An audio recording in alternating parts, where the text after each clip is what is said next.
हे good morning everyone. तो कैसे हैं आप सभी? आई होप सब बहुत अच्छे होंगे और मैं आपकी दोस्त एक बार से फिर हाजिर हूँ मेरे सैया साइको का नेक्स्ट एपिसोड लेके। तो चलो इससे पहले मैं स्टोरी को कंटिन्यू करूँ, आप लोगों से रिक्वेस्ट है प्लीज़ जितने लोग मेरी स्टोरी को सुनते हैं देखते हैं प्लीज़ चैनल को सब्सक्राइब करना, क्योंकि आपका एक छोटा सा फीडबैक मेरे लिए बहुत इंपॉर्टेंट होता है। तो चलो अब ज़्यादा टाइम वेस्ट ना करते हुए हम आगे स्टोरी को कंटिन्यू करते हैं। CH-963 युवान का तोहफा क्रिश की जलन आस्था ने अपनी आंखें बंद कर गहरी सांस लेते हुए मदहोशी में जवाब दिया, यस।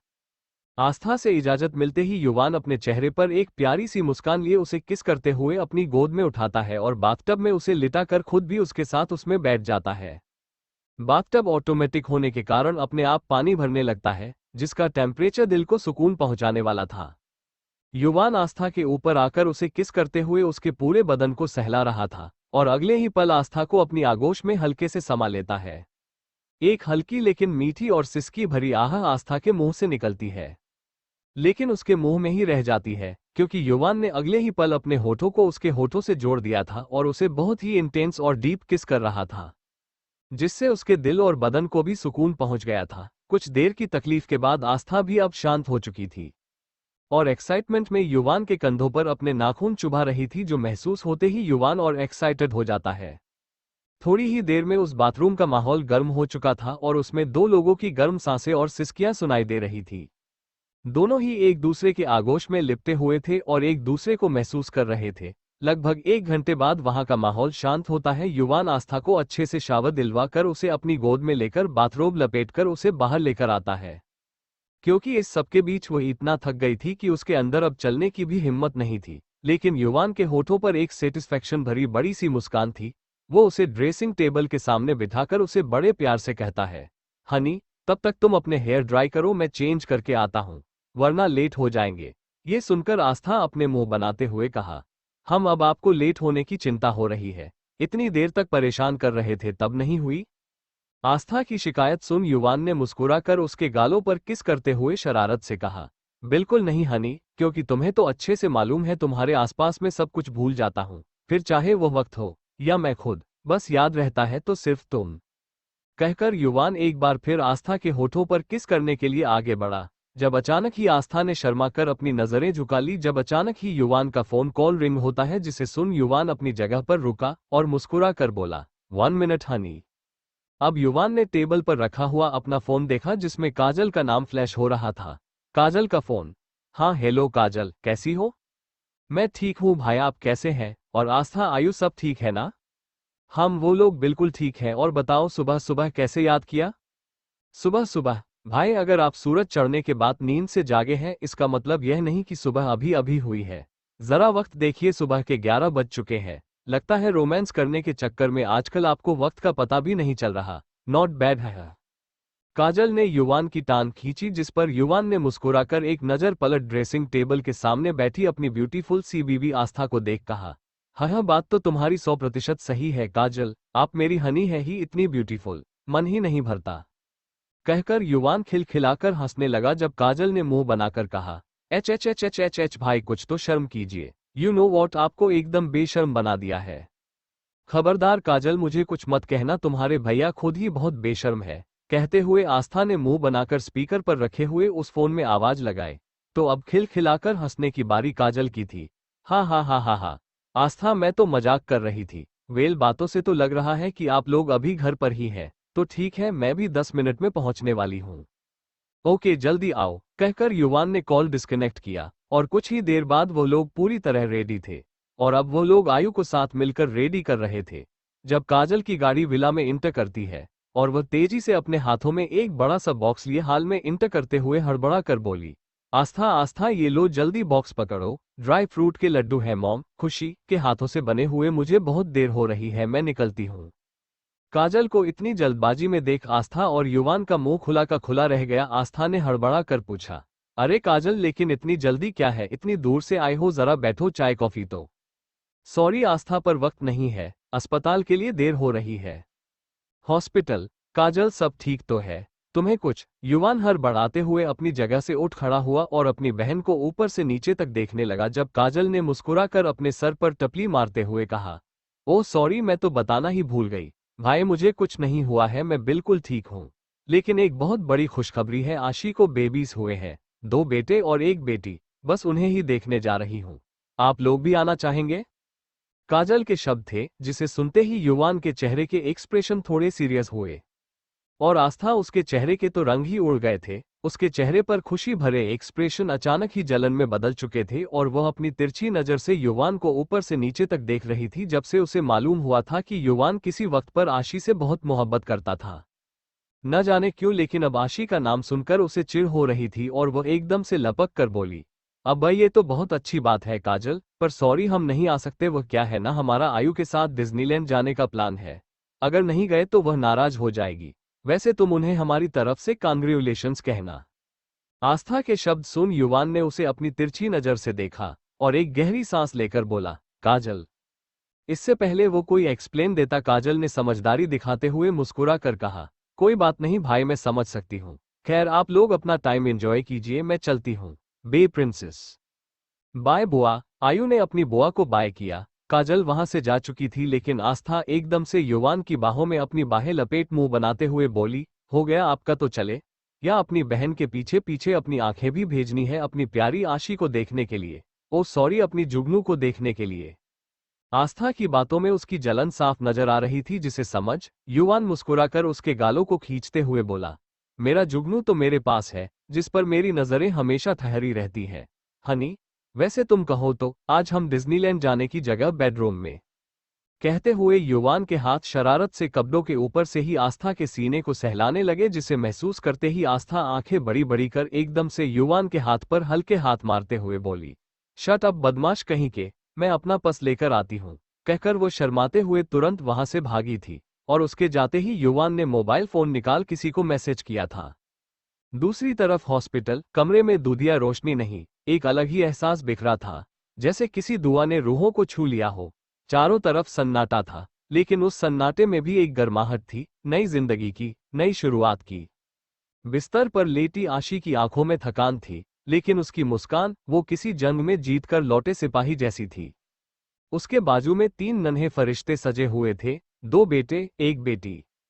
उसे एहसास था अब तक तो उसकी सांसों के साथ सिर्फ एक नाम जुड़ा था और वह था उसके साइको का, जो उसकी धड़कन के साथ जीता था, लेकिन अब उसमें 3 फूल और शामिल हो गए थे। आशी ने मुस्कुराकर हल्के से अपनी नजर उन मासूम चेहरों की तरफ घुमाई और उनकी मासूमियत देख मुस्कुराई, जैसे सारा ब्रह्मांड उसकी आंखों के सामने सिमट गया हो। आशी की आंखों में कुछ नमी आई, ममता उमड़कर बाहर आ रही थी, जैसे उसका हर दर्द सहना मुकम्मल हो गया। इस वक्त का उसने न जाने कितना ही इंतजार किया था, कई बार तो अपने साइको के खिलाफ भी गई थी और न जाने कितनी ही परेशानियों का सामना किया। आशी को याद आया, क्रिश से दूर 2 महीने का वक्त गुजारना उसके लिए आसान नहीं था, खास तौर से तब जब उसका चेहरा देखना तो दूर आवाज तक ना सुन पाती हो। लेकिन इसके बावजूद उसे हर पल अपने अंदर अपना साइको महसूस होता था, इन छोटी छोटी धड़कनों की बदौलत जो उसके अंदर सांस लेती थी, और आज वो उसकी आंखों के सामने थी। आशी की आंखों से खुशी का एक आंसू आजाद हुआ था, जो सीधे क्रिश के हाथ पर गिरा, जिसे क्रिश ने तुरंत अपनी मुट्ठी में दबाते हुए डीप वॉइस में कहा, तुम्हारी आंखों से आजाद हुआ हर मोती एक जागीर है फायरफ्लाई, जिसे अपनी तिजोरी से आजाद होने का हक मैंने नहीं दिया, तो फिर यह क्यों? उसने गहराई से कहा, जिस पर आशी ने मुस्कुराकर भरी हुई आवाज में कहा, कभी कभी दौलतमंद के पास इतनी दौलत हो जाती है साइको, कि आलीशान तिजोरी में भी समेटे नहीं सिमटी, जैसे आज मैं इसे अपनी झोली में इकट्ठा नहीं कर पा रही। सच कहूं तो कभी सोचा नहीं था कि जिस तरह की जिंदगी में मैंने अपने होश संभाले थे और खुद को हमेशा एक अनाथ के तौर पर देखा था, एक अच्छे और भरे पूरे परिवार का सपना, जहां चारों तरफ खुशियां ही खुशियां हो, कोई हो जो मेरा अपना हो, जो सिर्फ मुझे प्यार ही ना दे बल्कि पूरा करे, कोई हो जिनकी बाहों में सिमट कर मैं रो पाऊं। मेरे वो खूबसूरत ख्वाब जो आंखों में थे, कभी उनमें खूबसूरत रंग भी भरेंगे। मैं सोच भी नहीं सकती थी, ऐसा लग रहा है जैसे मैं कोई खूबसूरत ख्वाब। इससे पहले वह अपनी बात पूरी करती, कृष्ण ने उसके होठों को हल्के से अपने होठों से छुआ और एक हल्के स्मूच के साथ छोड़ बोला, ये ख्वाब नहीं हकीकत है मेरी जान। इस दुनिया में सिर्फ मैं ही नहीं बल्कि 3 और जिंदगियां हैं जो अब तुम्हारी अमानत है और तुमसे जुड़ी है, इनका हर धड़कता दिल तुम पर पहरा देगा और मैं तुम्हारा साया बन जाऊंगा। तुम्हारे हर कदम के नीचे मेरी जमीन होगी। खबरदार जो आज के बाद खुद को अकेला समझा, और हमेशा ये याद रखना है, जिंदगी में कोई तुम्हारे साथ हो या ना हो, तुम्हारा ये साइको हमेशा तुम्हारे साथ होगा, सिर्फ तुम्हारा होगा। अंडरस्टैंड कहते हुए क्रिश की नजरें आशी पर ठहरी हुई थी। उसकी नजरों में सिर्फ पजेसिवनेस नहीं थी, वो इबादत थी। इश्क का सबसे खतरनाक मगर सबसे पाक रूप। और तभी कमरे के अंदर दाखिल होते हुए खुशी ने हल्के से अपना गला खराशते हुए उन लोगों को अपने आने का एहसास करवाया और हल्के से अपने पति अक्षत से बोली, अक्षु, आज साबित हो गया कि आप जीत गए और मैं हार गई। ये सुन अक्षत ने कंफ्यूज होकर पूछा, किस बारे में जान? अपनी प्रिंसेस के लिए सचमुच एक किंग ढूंढने के बारे में, और उससे भी ज्यादा। तो अक्षत जी होठों पर एक गुरूर भरी मुस्कान लिए बोले, उसमें मेरी परछाई, वही दीवानगी और वही पागलपन, बस मायने अलग है। कहकर उन्होंने अपनी पत्नी खुशी की तरफ देखा तो खुशी ने मुस्कुरा कर कहा, हम, क्योंकि अब तो मैं भी मानती हूँ भले ही मैं अपनी बेटी के लिए दुनिया का बेस्ट जोरू का गुलाम ढूंढ लेती, लेकिन जोरू का किंग नहीं ढूंढ पाती। कहकर वह मुस्कुराते हुए आशी के पास गई। कैसी हो बेटा? आशी ने मुस्कुराकर हल्के से सर हिलाया तो खुशी अपने हाथों में मौजूद एक बड़े से फूलों का गुलदस्ता आशी के बगल टेबल पर रखते हुए बोली, ये युवान और आस्था की तरफ से बेस्ट विशेष। उसके असिस्टेंट ने देते हुए सॉरी कहा था, बता रहा था वो किसी इंपॉर्टेंट बिजनेस प्रोजेक्ट के लिए थोड़ा बिजी है इसीलिए मिलने नहीं आ पाया। और यह सुन सिर्फ आशी ही नहीं बल्कि खुशी और अक्षत खुद भी यह जानते थे कि युवान का भेजा मैसेज काफी हद तक झूठ था। वो इसलिए नहीं आया क्योंकि वो बिजी था, बल्कि इसके पीछे की वजह क्रिश और जिंदल फैमिली के साथ कुछ हद तक आपसी मनमुटाव थे। हालांकि उनकी जिंदगी में काफी कुछ पहले से सही हो चुका था, लेकिन सब कुछ नहीं। बावजूद इसके युवान ने आशी और उसके बच्चों के लिए बेस्ट विशेष भेजी। यह जानकर आशी ने धीमे शब्दों में कहा, उन्हें मेरी तरफ से थैंक्स कहिएगा। आशी के शब्द सुन क्रिश एकदम से वो फ्लावर्स टेबल से हटाते हुए तेजी से बाहर जाते हुए कोल्ड वॉइस में बोला, फ्लावर्स की स्मेल बच्चों के लिए ठीक नहीं है फायरफ्लाई, मैं इन्हें बाहर का रास्ता दिखा कर आता हूं, तुम रेस्ट करो। क्रिश वहां से जा चुका था, लेकिन आशी, अक्षत और खुशी अपनी हैरान और फटी फटी आंखों से क्रिश के दिल में छुपी हुई छोटी सी जलन और पजेसिवनेस को देख मुस्कुरा देते हैं। खुशी ने अपना सर झटकते हुए तिरछी नजर से अक्षत को देखकर कहा, एच एच एच एच, मुझे तो लगा ही था जैसा ससुर वैसा दामाद, पूरे के पूरे जल कुकड़े हुए हैं। Look of Triumph. खुशी के शब्द सुन अक्षत एकदम से उनकी कमर में हाथ डाल अपने करीब करते हुए बोले, जान तुमने मुझे कुछ कहा? हाँ, तारीफ कर रही थी आपकी, अब चलिए बेटी को सोने दीजिए। आशी तुम रेस्ट करो बेटा। खुशी मुस्कुराकर अपनी बेटी के माथे पर किस करती है और वहां से चली गई। CH 964। आशी ने ऐसा क्या कहा? औरतें हुई शर्म से पानी पानी। फ्लावर्स की स्मेल बच्चों के लिए ठीक नहीं है फायरफ्लाई, मैं इन्हें बाहर का रास्ता दिखा कर आता हूं, तुम रेस्ट करो। क्रिश वहां से जा चुका था, लेकिन आशी, अक्षत और खुशी अपनी हैरान और फटी फटी आंखों से क्रिश के दिल में छुपी हुई छोटी सी जलन और पजेसिवनेस को देख मुस्कुरा देते हैं। खुशी ने अपना सर झटकते हुए तिरछी नजर से अक्षत को देखकर कहा, एच एच एच एच, मुझे तो लगा ही था जैसा ससुर वैसा दामाद, पूरे के पूरे जल कुकड़े हुए हैं। Look of Triumph. खुशी के शब्द सुन अक्षत एकदम से उनकी कमर में हाथ डाल अपने करीब करते हुए बोले, जान तुमने मुझे कुछ कहा? हाँ, तारीफ कर रही थी आपकी, अब चलिए बेटी को सोने दीजिए। आशी तुम रेस्ट करो बेटा। खुशी मुस्कुराकर अपनी बेटी के माथे पर किस करती है और वहां से चली गई। बच्चों के जन्म को कुछ घंटे गुजर चुके थे और डॉक्टर ने आशी से बच्चों को फीड कराने के लिए कहा था, लेकिन क्योंकि यह उसके लिए फर्स्ट एक्सपीरियंस था और वो पूरी तरह बेड रेस्ट पर थी। नताशा की मॉम निकिता, खुशी और ऐना उसकी हेल्प कर रहे थे। कमरे में इस वक्त आशी के अलावा सिर्फ वही 3 लेडीज शामिल थे। एच एच एच एच, माँ दर्द हो रहा है। बस बेटा थोड़ा बर्दाश्त करो, पहली बार थोड़ी तकलीफ होती है लेकिन धीरे धीरे आदत हो जाएगी। निक की, हम मैं मदद करती हूँ कहते हुए निकिता ने कारभार अपने हाथों में संभाला और हल्के हाथों से आशी के सीने को मसाज देने लगी। कुछ देर की कोशिश के बाद फाइनली पहले बच्चे ने आशी को माँ होने का एहसास करवाया। आह मासी, यह अजीब लग रहा है। हाँ, गुदगुदी हो रही है। पहली बार ऐसा ही एहसास होता है बेटा, अब तुम माँ बन गई हो ना, धीरे धीरे आदत हो जाएगी। निकिता ने प्यार से कहा, जब ऐना ने अपने दोनों को याद करते हुए मुस्कुरा कर बताया, ये तो कुछ भी नहीं है आशी, धीरे धीरे जब बच्चे बड़े होंगे, पता है कभी कभी तो वो जोर से बाइट भी कर लेते हैं। अरे मेरा क्रिश, वो तो मेरी जान ही ले लेता था मतलब मॉम, वो तो आज भी। कहते हुए आशी की आंखें हैरानी से फैल गई और उसने तुरंत अपने शब्दों को रोक, उसे एहसास हुआ उसने क्या कहा है।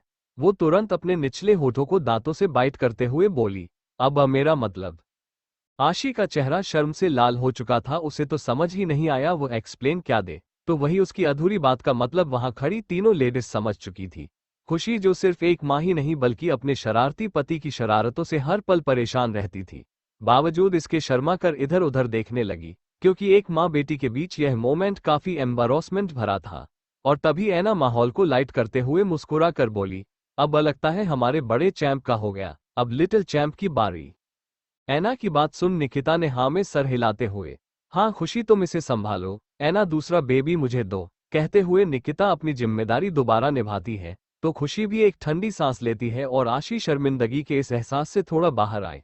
कुछ ही देर बाद दोनों बेबी बॉय फीड कर चुके थे और अब लास्ट में बेबी गर्ल की बारी थी। निकिता ने जैसे ही उसे आशी के सीने से लगाया, न जाने क्यों बच्ची अचानक ही जोर जोर से रोने लगी। ओ बेबी चुप हो जाओ, भूख लगी है, हाँ अभी अभी आपको खाना मिलेगा, S S S H H H S S S H H H. Nikita बच्ची को शांत करने की कोशिश करने लगी लेकिन वह उनसे शांत नहीं हुई, तो खुशी आगे बढ़ बच्ची को अपनी बाहों में लेती है लेकिन वह उनसे भी शांत नहीं हुई और लास्ट में ऐना ने ट्राई किया, लेकिन उन लोगों ने नोटिस किया बच्ची का चेहरा रोने के कारण पूरी तरह लाल हो चुका है और अब वो सांस भी नहीं ले पा रही। मामले को हाथ से जाता हुआ देख आशी ने घबराते हुए कहा, माँ मॉम मासी बच्ची रो क्यों रही है, सब ठीक तो? घबराओ मत बेटा, हम देखते हैं। ऐना आई थिंक हमें डॉक्टर को इन्फॉर्म करना चाहिए। हाँ तुम ठीक कह रही हो खुशी। कुछ ही देर बाद डॉक्टर ने बच्चों का ट्रीटमेंट किया। डॉक्टर की एक टीम बच्चों की रिपोर्ट चेक करते हुए अपने सामने बैठे खुशी, ऐना और राहुल को बताते हैं, देखिए हमने डिलीवरी के बाद माँ और बच्चों की सभी टेस्ट और रिपोर्ट्स चेक की है, जिसके मुताबिक हमें मालूम हुआ है प्रीमेच्योर डिलीवरी होने के कारण बेबी बॉयज की ग्रोथ तो फिर भी ठीक है, बट बेबी गर्ल क्या हुआ? बेबी गर्ल को डॉक्टर सब ठीक तो? देखिए घबराने की जरूरत नहीं है, बस कुछ वीकनेस और थोड़े कॉम्प्लिकेशंस है जिससे उसे सांस लेने में थोड़ी प्रॉब्लम होती है, लेकिन वक्त के साथ साथ अच्छे माहौल, देखभाल और ट्रीटमेंट के बाद ठीक हो जाएंगे। लेकिन तब तक आप लोगों को बेबी गर्ल पर कुछ ज्यादा ध्यान देना होगा। और हाँ एक बात और, क्योंकि यह बच्चे सर्जरी से हुए हैं, माँ का शरीर भी बहुत कमजोर है, आप लोगों को काफी लंबे वक्त तक उनका भी ख्याल अच्छे से रखना होगा। ये कुछ प्रिस्क्रिप्शन और सजेशन है जिनमें कुछ फिजिकल एक्सरसाइज और डाइट शामिल है। डॉक्टर की बात सुन ऐना, राहुल और खुशी कुछ परेशान थे। जी डॉक्टर, हम ख्याल रखेंगे। दूसरी तरफ आशी घबराए हुए क्रिश के सीने से लिपटी हुई थी। साइको हमारे बच्चे, घबराओ मत फायरफ्लाई, सब ठीक होगा। हम क्रिश ने आशी को हिम्मत दी, लेकिन सच तो ये था वह भी काफी परेशान था। देखते ही देखते 5 दिन का वक्त गुजर गया था और क्रिश एक पल के लिए भी आशी की आंखों के सामने से नहीं जाता था, बल्कि अब उसने बच्चों को फीड करवाने की जिम्मेदारी भी अपने हाथों में ले ली थी। आशी के लिए उसकी बेइंतहा मोहब्बत और जुनून मानो उसे चैन लेने ही नहीं दे रहे थे। ऐसा लग रहा था जैसे वह एक चैन की सांस लेगा और वह लड़की उसकी आंखों से दूर हो जाएगी। वादे के मुताबिक क्रिश की हर सांस, हर धड़कन बस आशी की पहरेदारी कर रही थी और बच्चों के इर्द गिर्द घूमती रही। आज डिस्चार्ज का दिन था। सारा स्टाफ कमरे के बाहर खड़ा था, लेकिन क्रिश अंदर आशी के सिरहाने बैठा था, उसके बालों में उंगलियां फिराते हुए। तैयार हो? उसने धीमे से पूछा। आशी ने सिर हिलाया। तारांकन, हाँ, लेकिन थोड़ा डर भी लग रहा है। क्रिश ने उसकी ठुड्डी थामी। डर किससे? बच्चों की। मैं हूं ना फायरफ्लाई। आशी मुस्कुराई। हम तुम हो इसलिए उनकी फिक्र नहीं है, बल्कि मुझे फिक्र तुम्हारी है साइको, तुम्हारे इमोशंस, पॉजेसिवनेस और उससे भी ज्यादा मेरे लिए प्यार से। साइको, पिछले 5 दिनों में तुम एक पल के लिए भी चैन से नहीं बैठे। हर पल कभी डॉक्टर पर तो कभी सिक्योरिटी पर चिल्ला रहे हो और कभी बच्चों की फिक्र में रात भर जागते रहते हो, खासतौर से अपनी प्रिंसेस के लिए। पहले तो मॉम और माँ के हाथों बच्चों को संभालने की जिम्मेदारी दे देते थे, लेकिन अब साइको, मैं अपने लिए तुम्हारी फिक्र समझ रही हूँ, लेकिन जब समझ रही हो तो इतना सोचने की जरूरत ही क्या है फायरफ्लाई। मैं नहीं चाहता तुम्हारे और बच्चों के आसपास कोई भी प्रॉब्लम दोबारा आए, फिर चाहे वो कोई इन्फेक्शन हो, फिर चाहे किसी इंसान द्वारा आया खतरा। तो इसमें क्या गलत है? गलत यह है साइको कि तुम बिल्कुल भी नहीं बदले, खड़ूस के खड़ूस ही रह गए। मैंने सोचा था तुम थोड़े तो सॉफ्ट होगे, लेकिन तुम तो। अब बोलो, क्या तुम हमारे बच्चों को भी ऐसे ही डराओगे? कहकर आशी ने क्यूट सा चेहरा बना लिया था। जब क्रिश को उसकी मासूम शिकायत पर बहुत प्यार आया और वो मुस्कुराकर उसके होठों पर लाइट किस करते हुए उसके पास झुका, उसकी आंखों में आंखें डालकर बोला, डराया तो अभी तक बस वक्त ने है जिसने तुम्हें मुझसे दूर किया था, लेकिन अब ऐसा नहीं होगा, क्योंकि मैं ऐसा होने नहीं दूंगा। फिर चाहे तुम मुझे खड़ूस कहे, सैको कहो या पागल, तुम्हारे लिए तो सब मंजूर है मेरी जान। कहकर क्रिश मुस्कुराकर एक बार फिर उसके होठों पर झुकने लगा जब अचानक ही नताशा, रॉकी, काजल, अंश और अथर्व दंडनाते हुए कमरे के अंदर आते हुए बोले, रुकावट के लिए खेद है, लेकिन दीवानों से रिक्वेस्ट है अपने रोमांस को थोड़ा विराम दीजिए। गाड़ी रेडी है, फिलहाल यहाँ से प्रस्थान कीजिए और हमारे क्यूट क्यूट टेडी बियर्स को हमारी बाहों में दीजिए। अचानक उन सभी को वहां देख क्रिश और आशी अपनी जगह पर रुक गए तो वही अथर्व और अंश अपनी आंखें बंद कर दूसरी तरफ चेहरा घुमाकर फिर से खड़े हो चुके थे।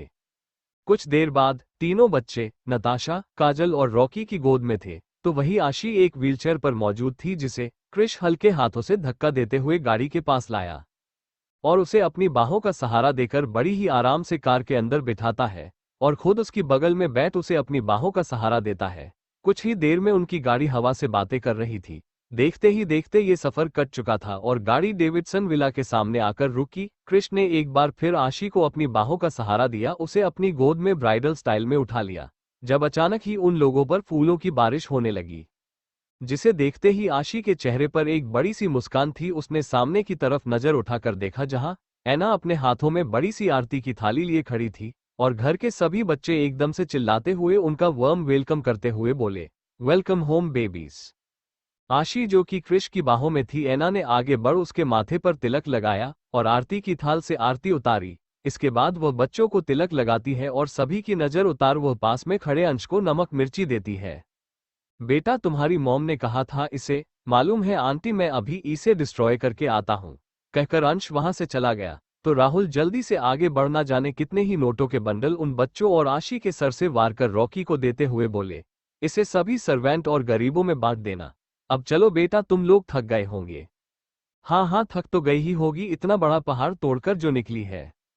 कहते हुए समर शरारत से गाजर खाते हुए सामने आया और मुंह बनाते हुए बोला, वैसे मुझे एक बात समझ नहीं आ रही बंदरिया, ये तेरे इत्तू से पेट में ये तीन तीन महारथी कैसे आ गए? सच सच बता, क्या खाया था तूने?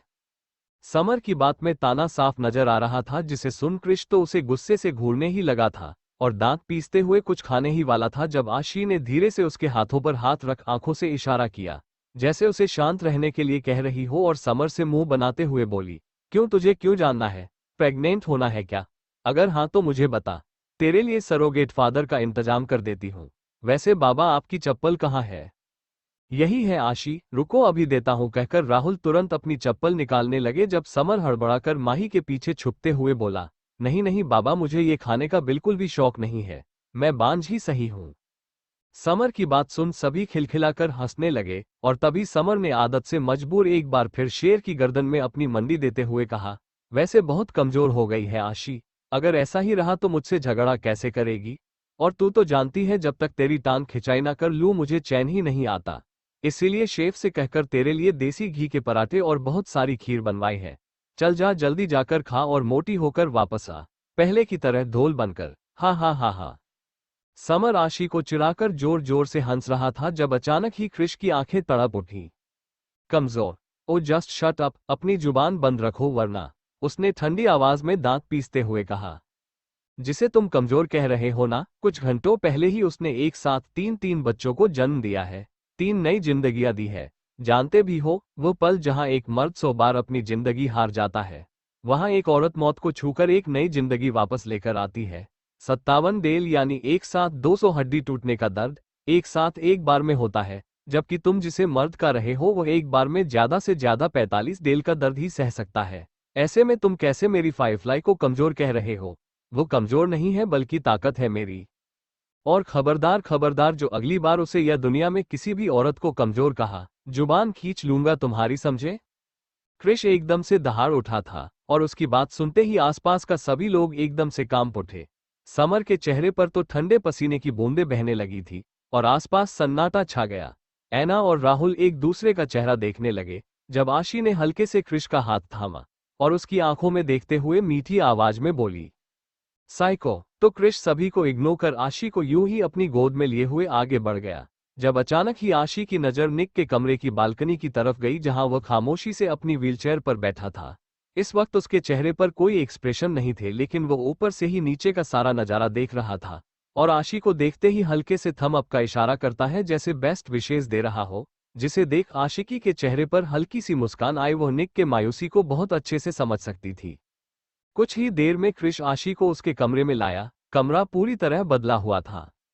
सफेद पर्दे, नरम रोशनी और 3 नन्हे पालने जो दिखने में तो बिल्कुल एक जैसे थे लेकिन अलग अलग रंग के। एक रंग ब्लू जिस पर 1 नंबर लिखा हुआ था, दूसरा कलर व्हाइट जिस पर नंबर 2 लिखा हुआ था और लास्ट कलर पिंक जिस पर क्यूट क्यूट शब्दों में प्रिंसेस लिखा था।